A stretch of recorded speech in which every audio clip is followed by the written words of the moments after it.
لال دین میرے گاؤں کا ایک نہایت ہی شریف اور ایماندار شخص تھا۔ اس کے من میں ایمانداری کوٹ کوٹ کر بھری تھی۔ وہ پیشے سے مزدور تھا اور جس کے پاس بھی مزدوری کرنے جا رہا تھا اپنا کام خوش اسلوبی سے انجام دیتا تھا۔ اس کے 3 بچے تھے، ایک بیٹا شوکت اور 2 بیٹیاں ہمرا اور سویٹی۔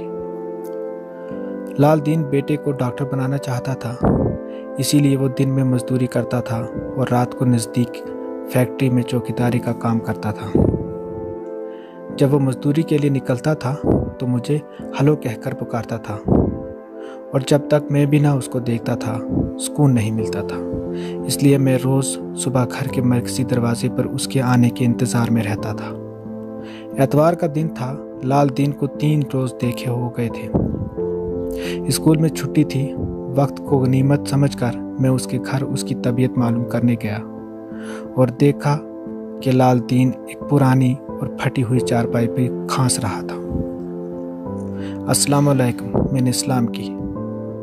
لال دین نے اسلام کا جواب دینے کی کوشش کی مگر نہیں دے سکا۔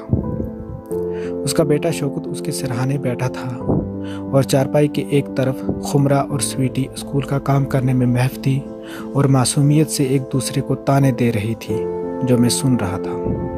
میں نے لال دین سے پوچھا، خیر ہی تو ہے؟ لال دین نے بڑی مشکل سے گلے کو صاف کر کے دھیمی آواز میں کہا کہ 3 روز سے بخار ہے اور تھوڑا کھانسی بھی آ رہی ہے۔ دوائی بھی کھائی مگر تکلیف دور نہیں ہو رہی ہے۔ کہاں سے دوائی لائی؟ لال دین نے کھانس کر جواب دینے کی کوشش کی کہ شوکت نے اس کی بات کو فوراً کاٹ کر کہا، ڈاکٹر بنسل کے ہاں سے۔ بنسل میرے گاؤں کا ضعیف العمر کمپاؤنڈر تھا اور اس کو میرے گاؤں کے لوگ ڈاکٹر بنسل کہہ کر پکارتے تھے۔ وہ ہر بیماری کا علاج کچھ ہی ادویات سے کرتا تھا۔ غرض انہوں نے لال دین کا علاج بھی انہی ادویات سے کیا تھا۔ میں نے شوکت سے کہا کہ ہم اس کو پاس والے گاؤں میں لے جائیں گے جہاں ایک اچھے نام کا ڈاکٹر رہتا تھا۔ ہم نے لال دین کو بڑی مشکل سے کمرے سے باہر نکالا مگر اس کی ہمت نے جواب دے دیا۔ ہم دونوں نے اس کو واپس کمرے میں لے کر چارپائی پر سلا دیا۔ ہمرا اور سویٹی کو اس پر نظر رکھنے کو کہا اور فوراً دوسرے والے گاؤں کی طرف نکل گئے۔ ڈاکٹر کے پاس پہنچتے ہی ہم نے اس کو ساری جانکاری دے دی۔ وہ فوراً تیار ہو گیا اور چمڑے کا بیگ میرے ہاتھ میں تھما دیا۔ ڈاکٹر نے ایک پرانی ایمبیسڈر گاڑی نکال کر ہمیں پچھلی سیٹ پر بٹھا دیا۔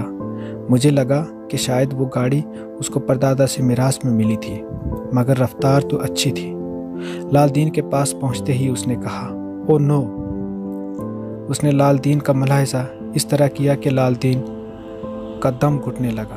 منہ کھولو، ہاں زور سے کھانس لو، سینے سے کپڑا ہٹا لو، زور زور سے سانس لے لو۔ لال دین نے یہ سب کرنے کی کوشش کی مگر نہیں کر سکا۔ ڈاکٹر نے ملاحظہ کرنے کے بعد ایک آہ بھر لی اور ہم سے پوچھا کتنے وقت سے بیمار ہیں۔ 3 روز سے، شوکت نے جواب دیا۔ نہیں زیادہ وقت ہوا ہے، اس نے کہا، اور بعد میں ایک پرچی نکال کر اس پر دوائی لکھی اور دوائی اپنے بیگ سے نکال کر دی۔ شوکت کو دیکھ کر کہا، 2500 ہو گئے۔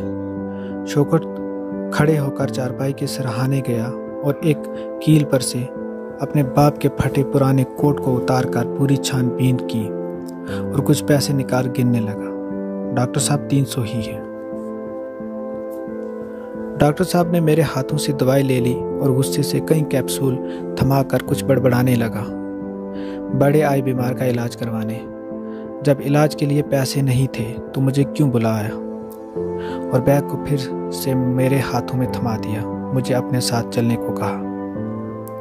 میں نے شوکت کو لال دین کے پاس ہی رکھا اور خود اس ڈاکٹر کے ساتھ نکل گیا۔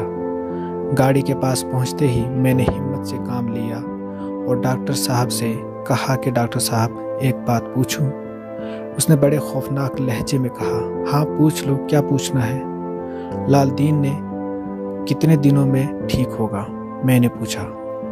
کبھی نہیں۔ کبھی نہیں؟ کیا مطلب؟ ہاں، لال دین اب کچھ ہی دنوں کا مہمان ہے اور دوائی کام نہیں کرے گی کیونکہ اس کو کینسر ہوا ہے۔